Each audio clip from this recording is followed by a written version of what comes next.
Testing of Fuji Differential Pressure Transmitter.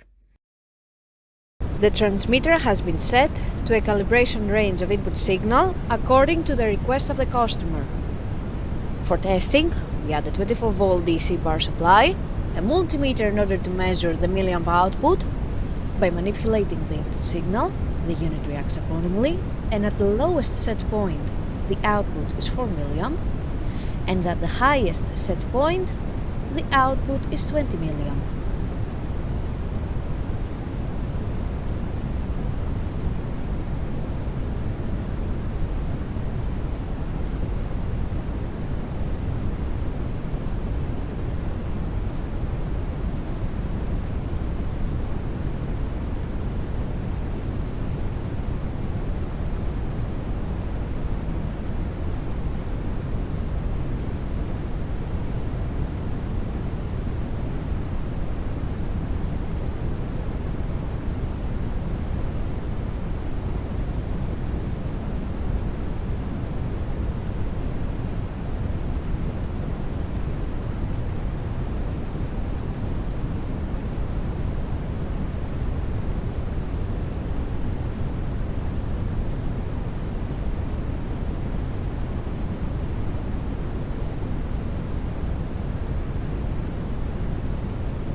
It is now clear that the transmitter is working successfully and is ready to be delivered to the customer.